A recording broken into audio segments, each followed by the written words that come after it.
Zandile, good morning, and thank you very much for your time. Just about 17 minutes ago or so, on your Twitter account, I just saw that you've published that you've saved a court interdict, which you've got a court interdict which you've now activated.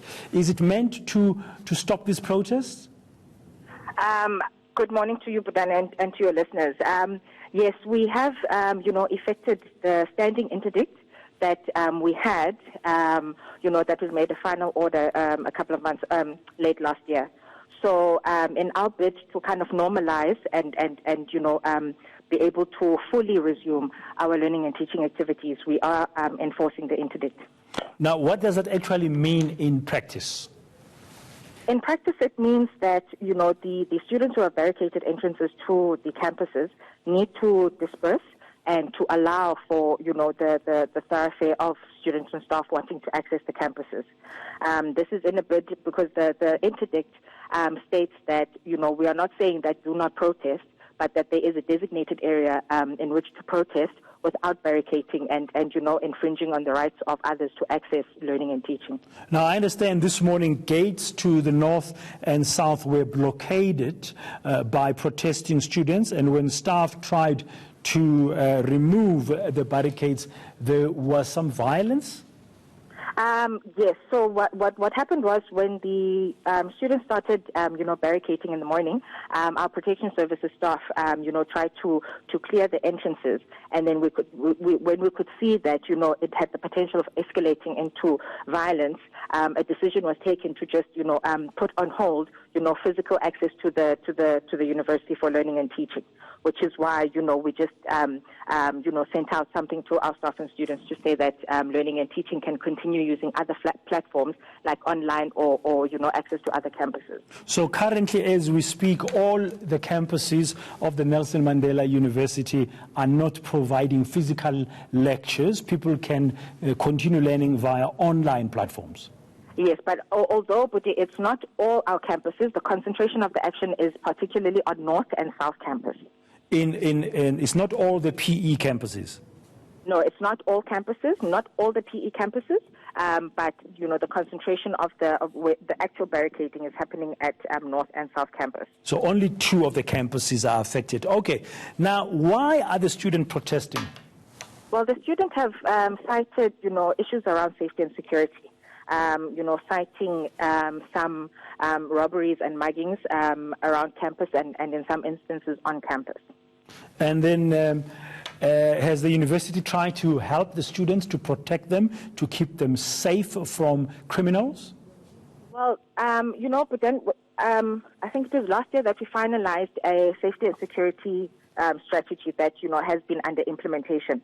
So this strategy has largely been anchored on, the effective use of technology and bolstering our own protection services staff in the form of training and capacitating, and, also, reeling in and working in conjunction and collaborating with local law enforcement agencies, the community, and, private security companies.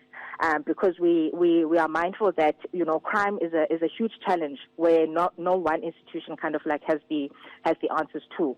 So in terms of our own implementing it on our own campuses, there have been, measures that have been put in place to try and, ensure the effective safety of our staff and students.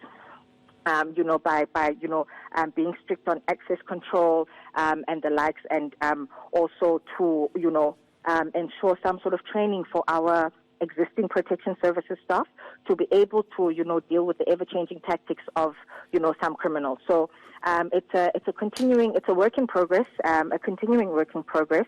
And, we are continuing to work with, local authorities just to try and come up with a sort of solution that will help us curb this, because our area where there's a concentration of students, particularly in the Summerstrand and the inner city of Port Elizabeth, it's one of the identified crime hotspots. Okay, now it seems to me, Zandile, that this grievance for safety for the students is not a new one. I mean, previously there have been protests around it. It seems to me your strategy as a university is not working. But then I can understand why you would say that, and why students might be feeling that way. But I'm sure you can also appreciate that crime is a huge challenge, and as much as we are trying, for an example, if I give you an example of how these interventions that we're implementing through our strategy, is just that just last week we were able to, using technology to be able to detect a crime that was happening in real time and be able to, stop it and apprehend and get the perpetrators arrested. So, there is stuff that is happening to effectively curb crime, but maybe there are some gaps in the implementation that you are forever going to be working on. Okay, so it's an ongoing challenge. Very briefly, before I let you go, there was an attempt, or could have been some violence, but there's been no violence so far today in terms of this latest protest. And the police are on the scene, maintaining law and order. Sorry, come again. I said today, talking about today, let's just come to today very briefly. Besides the incident this morning, or the gates were blockaded or barricaded in the north and south campuses, it's been largely peaceful. Are police on the scene helping the university to maintain law and order this morning? Yes, we do have a police presence at the university, and there have been no actual incidents of violence that have so far been reported. Okay, thank you very much, Zandile Mbabela, and that's from the Nelson Mandela University. Only 2 campuses, North and South, in Port Elizabeth, are currently shut down, or no lectures are happening there.